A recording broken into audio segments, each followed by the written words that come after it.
KBR పార్క్లో చెట్లు నరికివేత పైన సుప్రీంకోర్టు స్టే ఇచ్చింది. దీనిపై మనతో మాట్లాడడానికి దొంతి నరసింహారెడ్డి పర్యావరణవేత్త ఉన్నారు. సార్ చెప్పండి, ఇప్పుడు కేవలం స్టే తాత్కాలికంగా వచ్చింది, దీన్ని పర్మనెంట్గా తీసుకురావడానికి మీరు ఏ విధంగా ముందుకెళ్ళబోతున్నారు? ఇది కోర్టులో ఉంది.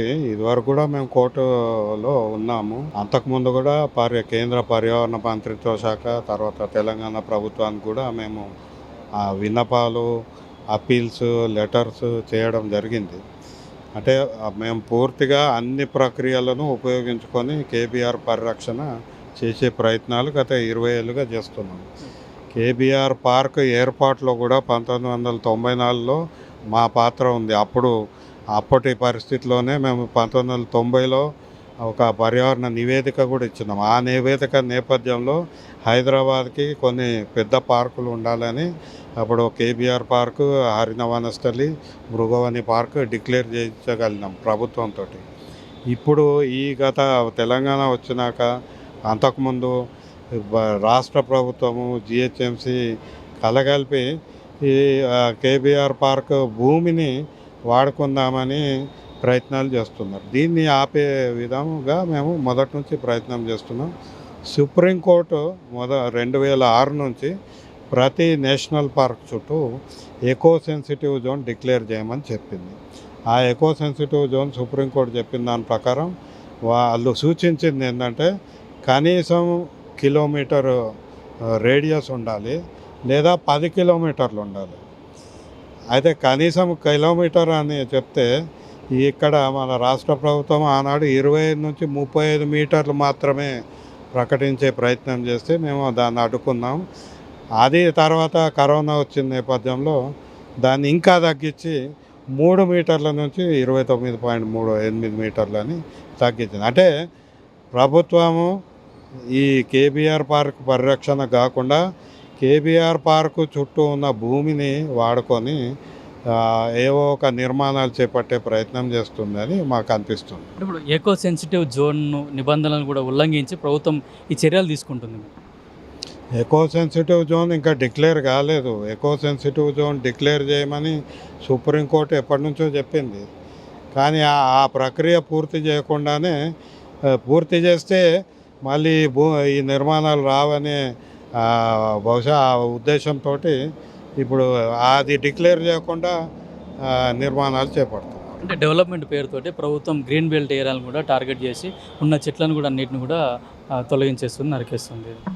రోడ్లు విస్తరణ కానీ, ఫ్లైఓవర్ నిర్మాణాలు కానీ ఇవి ఏవి కూడా మనకు తాత్కాలిక ఉపశమనం ఇవ్వచ్చు, కానీ ఇవి సుస్థిరంగా పరిష్కారం ఇవ్వవు.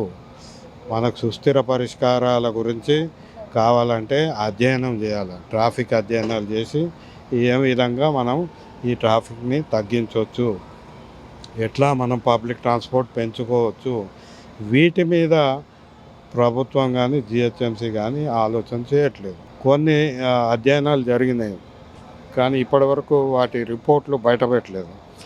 ఆ అధ్యయనాల్లో ఎక్కడ కూడా కేబీఆర్ పార్క్ చుట్టూ నిర్మాణాలు కానీ ఎక్కడ రిపోర్టు ఇవ్వలేదు. మరి ఎవరు ఇచ్చారు, ఎందుకు కడుతున్నారు, ఎవరి కొరకు కడుతున్నారు, ఈ ప్రశ్నలు మేము మొదటి నుంచి అడుగుతున్నాం. ఇది అభివృద్ధి అని చెప్తున్నారు, ఎవరికి అభివృద్ధి ఇది? ఈ ఫ్లైఓవర్ కడితే దానికి ఉపయోగం ఎవరికి? కానీ కట్టడం వలన దుష్ప్రయోజనం ఎంతమందికి? 10 మంది 10 కిలోమీటర్లు ఇంకా వేగంగా పోవడానికి ఫ్లైఓవర్ కడితే అక్కడికి రావాల్సిన వాళ్ళు, ఉద్యోగం చేసే చిన్న చిన్న ఉద్యోగులు, 15,000 రూపాయలు 20,000 రూపాయల జీతం వచ్చేవాళ్ళు, వాళ్ళకి అక్కడ బస్సు కూడా రాని పరిస్థితి ఏర్పడుతుంది. వాళ్ళు నడుచుకుంటూ రావాలి, ఎక్కడ పంజగుట్ట నుంచి అక్కడ దాకా నడుచుకుంటూ రావాలి. ఇప్పటికే 127 అలాంటి బస్సులు సంఖ్య తగ్గింది. ఆటోలలో పడి ఆడపిల్లలైతే ఆటోలలో కుక్కి వాళ్ళతోటి కూర్చొని రావాల్సి వస్తుంది. వీళ్ళ కొరకు నువ్వు ట్రాన్స్పోర్ట్ సమస్య పరిష్కారానికి ఏం చెప్తున్నావు? ఈ ప్రశ్న మేము మొదటి నుంచి అడుగుతున్నాం. కేబీఆర్ పరిరక్షణ ఒకటి, ఇటు ట్రాఫిక్ పరిరక్షణలో నువ్వు ఎవరి కొరకు ఇది చేస్తున్నావు అనే ప్రశ్న ఉంది. అంటే దాంట్లో కొన్ని పక్షులు, జంతువులు కూడా ఉన్నాయి, వాటిని ఎక్కడ తరలిస్తారు ఏంటనే ప్రభుత్వం ఏమన్నా చెప్పింది?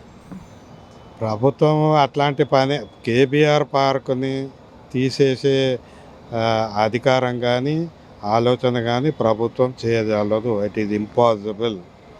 ఎందుకంటే అది ఒక జాతీయ చట్టం కింద ఏర్పాటు చేసింది. సో అది తీసేయడం సాధ్యం కాదు. కానీ దానిని పరిరక్షణ చేయకుండా నిర్మాణాలు చేయడం వల్ల అందులో ఉన్న జీవజాలము జంతుజాలం చనిపోతాయి. ఇది వద్దు అని మేము మొదటి నుంచి కోరుతాం. అంటే ఇప్పుడు మీ భవిష్యత్ కార్యాచరణ ఏ విధంగా ఉంటుంది? హైదరాబాద్ ప్రజల సపోర్ట్ కానీ యువకుల సపోర్ట్ కానీ ఏ విధంగా తీసుకోబోతున్నారు మీరు? ప్రజలు చాలామంది ఇప్పటికే హర్షిస్తున్నారు, దీని కొరకు ఆలోచిస్తున్నారు. మాకు ఇక్కడ నీళ్లు లేవు, మాకు ఇక్కడ మురికి నీటి కాలువలు లేవు, మాకు జాగ లేదు, ఎండాకాలం కూర్చోవడానికి స్పేస్ లేదు అని అడుగుతుంటే ఇక్కడ 1000 కోట్ల అప్పు తెచ్చి ఒక 10 మంది ఎస్యూవీల కొరకు నిర్మాణాలు చేస్తున్నారని ప్రజలు అడుగుతున్నారు.